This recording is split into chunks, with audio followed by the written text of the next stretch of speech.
Deviance and Violence in Sport, What It Says About Society, is an in-depth assessment into violence in society and if there's a link with sport in regards to, is violence more acceptable now? Do the media cover it more? What common values in society are present in sport? Has time changed sport, or has it adapted to today's society? It's all these questions into how, why, when and what has changed in sport that reflects violence.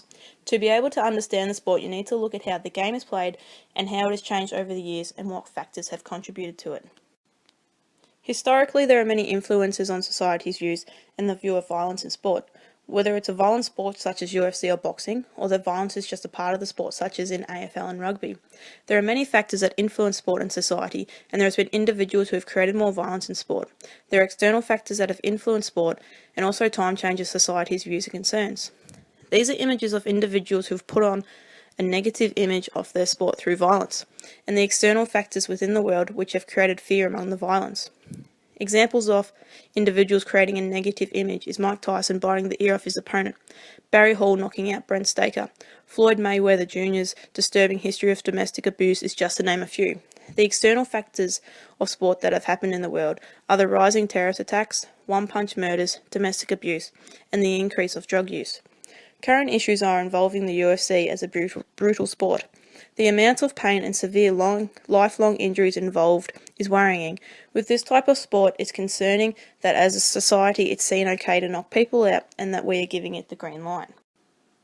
I think that violence is more acceptable in society these days, that seeing a one-punch kill in the news isn't shocking anymore, and sadly it's becoming a common thing. I also believe that there is more violence in sport today, and that there is a social acceptance in contact sports, and that's just how it is. There is billions of dollars put into sport every year, and these athletes are there purely for the entertainment value and how much money they can generate. Domestic violence is a major issue in society at the moment, and is shockingly growing as seen in newspapers and on the news. Being a female sport, netball should be attracting young children to the sport with the positives, and not to be seen as players with bruised eyes and the campaign headline, "Play like a girl," hinting that it's a rough and tough sport. They have a social duty of care to be inviting, and not to be seen supporting this sort of violence in society. I personally don't see the difference between boxing as an Olympic event and the UFC. The people are getting knocked out cold and broken bones. Violence is violence to me, and many people would disagree with that statement and say that they are highly skilled athletes and it's the sport that suffers. As you can see from these images, it's quite clear that the level of violence is the same, but the only difference is some rules and a pair of gloves. I just see it as a change in the times in which violence is sadly becoming more and more acceptable, and I wanted to explore why it is more acceptable and how did it change without anyone really noticing it.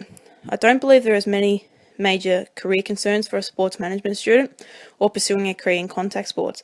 If anything, it's improving job prospects with new sports such as the UFC, creating more jobs and avenues. This peer-reviewed journal article examines athletes not reporting concussions in order to keep playing their recognised sport. This was due to pressure from coaches, teammates, parents and fans. This study was done to understand why athletes do or do not report the symptoms and the reasoning behind it. The 328 male and female participants in the study were athletes from 19 teams competing in one of 7 sports at 4 colleges in the United States. These sports were soccer, lacrosse, basketball, softball, baseball, volleyball and field hockey. All high-contact sports where concussion injuries are common. The information examined the different sports, what year they were in at college, the previous sporting year if they were concussed, the reasoning behind playing on, who pressured them, etc. There is a significant amount of detail gone into this study that relates to the pressure of sport for a young athlete. Social Science and Medicine is a peer-reviewed academic journal covering social science research on health. This particular article was published in June 2015. This information is up to date, with it only being just over a year old. It's very trustworthy with reliable sources and research conducted to ensure correct results were achieved with the athletes. Limitations were discussed and in great detail to ensure that all areas were covered. The authors all have PhDs in their respected fields and have done extensive research on this topic. External factors that could have influenced the athletes' decisions weren't mentioned. Example, if they were attending college on a sports scholarship-based tuition where they can't miss a game, what they were studying, if this was affecting the pressure put on them with not being able to take time off class, how severe the concussion was, if they were knocked out or if they was just days from a hit, what level of sport they played, such as college basketball was not mentioned, if there was pressure from the media or another outside pressure on them. They only measured the strength of agreement or disagreement with the statement about the experience of pressure, and didn't mention the duration of the pressure or how intense it was. They explored all areas of the pressures of a young athlete and what may force them to play sport with a concussion. They also discussed the aftermath of the study, concussions, and the athletes, suggesting the importance of future research. They also touched on the athletes' well-being and safety concerns for the future, with proper education and increasing awareness of risky behaviours. Knowledge on concussion and positive attitudes needs to be passed down from coaches to athletes and also from parents to children, that their health is more of a concern than playing a game when they are not 100%.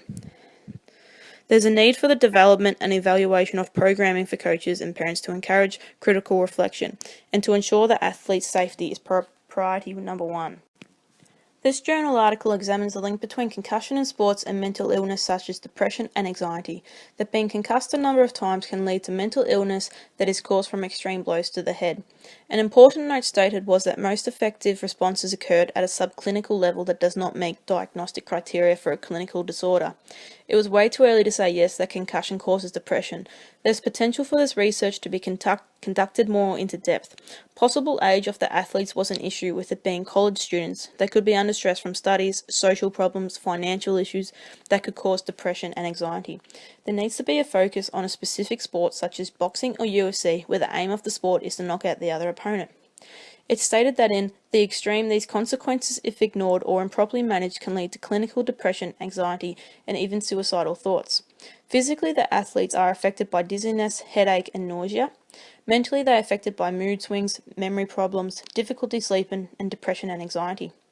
World champions from different decades in boxing have suffered from depression and anxiety, such as Frank Bruno, Ricky Hatton, Oscar De La Hoya, and Johnny Tapia. There was no link to sports where concussions were frequently a part of the sport, such as boxing and UFC. Being a peer-reviewed journal is very trustworthy, with reliable sources and proper research conducted to ensure correct results are achieved. The article also cites 11 other peer-reviewed articles in its findings. It was published in the British Journal of Sports Medicine in early 2016, so it's a very recent study.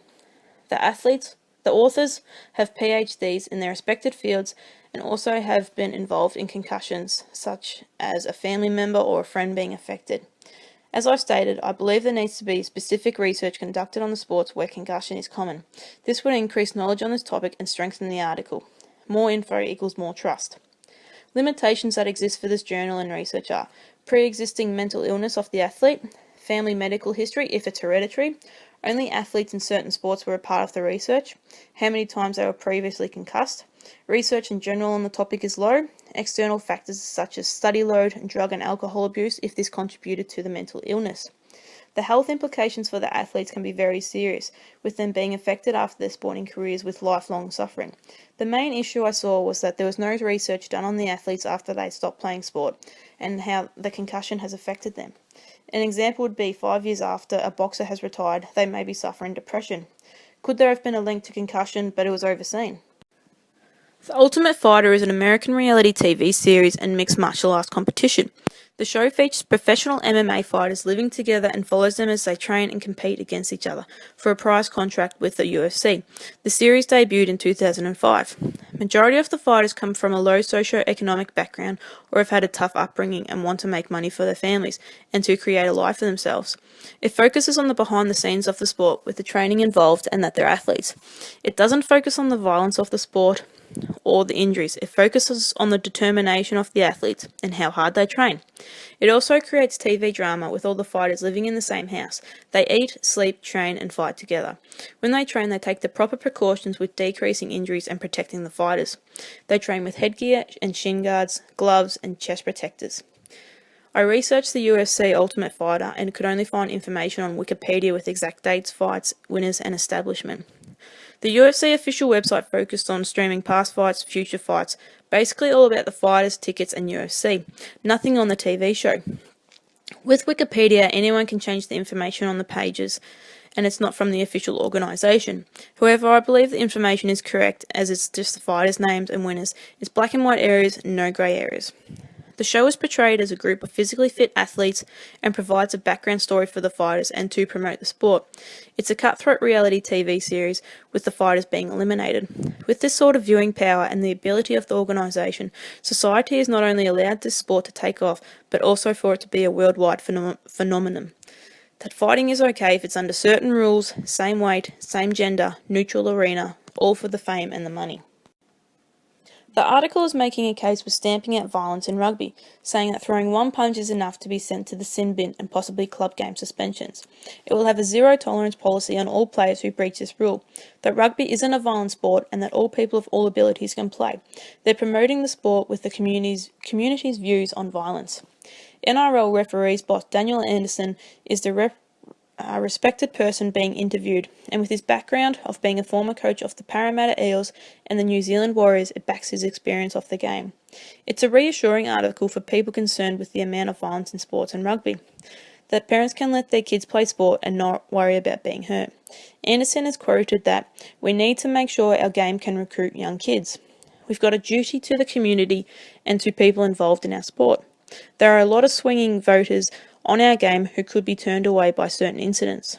The product has to be palatable and accommodate all people who want to be involved in the game. It's the mums and dads who decide if their kids get to play rugby league. They need to increase participation numbers for years to come and are stating now that violence is not acceptable within the community. It's turning a negative of the sport into a positive. Haven't action taken against violence, the community will respond positively to this." The Tumblr page is dedicated to showing its followers how violence in sport is affecting athletes and the spectators. It's a collection of artifacts intended to highlight the issue of violence in organised sports and its connection of images to masculinity. That to be a man you must enjoy the violence in sports or to be a part of violent sports, with the main focus on American ice hockey and American football or NFL. With one piece from Don Cherry saying, "Anyone who says they don't like fighting in the NHL have to be out of their minds." There is no academic information, and all that is provided is of opinions of individuals. Opinions can open people's eyes, though, and make them think about things they wouldn't usually think about, such as women fighting in sport. The UFC only allowed women to start fighting in 2013. Things change with society's views, and some may agree that women shouldn't be fighting in the UFC. But others say equality is what society is, or what we're all about now.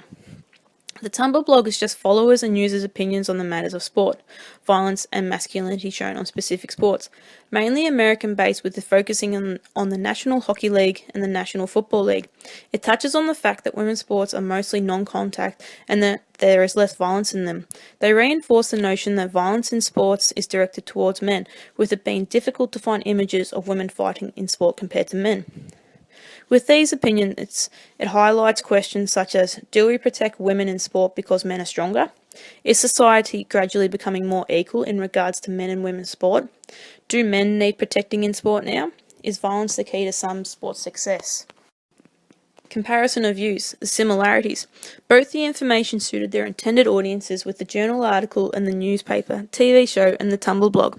The journal article suits the academic area with the intent to inform the research they conducted and hope to promote future research. All were specifically targeted at issues or topics. Zero tolerance for fighting, UFC fighting comp, concussions and mental health links, concussion and pressure from external sources to keep playing, and highlighting the brutality of certain sports. All were created or written to create an outcome, promoting a sport or an issue, promote future research, increase knowledge. The readers enjoyed what they see and what they read. An audience wouldn't keep reading or watching if they didn't enjoy what they were seeing. The author's livelihood on the line with being respected and reliable with their articles, and it's the same with the authors of the peer-reviewed articles. Both livelihoods, careers and reputations are on the line. Differences. Reliable sources and informative research conducted, which was peer-reviewed, was experts in that field, versus one journalist's opinion on an issue, or that the author was creating an emotional appeal to create a buzz for an audience. The detail of information given and the depth that goes into a research paper. Attention grabbing the audience for the blog and the newspaper article versus research, public facts, theories, knowledge, and experts' opinions. Media bases their articles on society's views and how they can get people to buy or read their articles to create a revenue. They talk about what is in the news and what people are interested in there and now, not research on what happens to a boxer 5 years after they retire and possibly have brain damage. It's the there and now of what's happening in the world. The author's credentials with PhDs versus an author's title or position at a newspaper company, they have more on the line to lose. Peer-reviewed journals have a reference list of the work that they have referenced to strengthen their research and report. The media have no references to rely on. Violence in sport can have a positive and also have a negative impact on my future career. It may open up more doors and opportunities with new jobs and new sports being available. Morally, being a part of the UFC is something I couldn't do, so that decreases job prospects there. I personally believe that violence shouldn't be a part of sport, but rather it be involved or play a small part. An example is of a jumper punch between two players in a game of football, compared to a knockout. That with that much passion and love in the sport, that there's bound to be some violence involved. I think there needs to be more research done on how much the body can handle, how many hits it can take, such as a knockout in any sport, and how frequent it happens to players. I believe there should be a knockout law with all sports, such as 3 knockouts is an automatic retirement. Jonathan Brown had to retire from the AFL due to concussion injuries.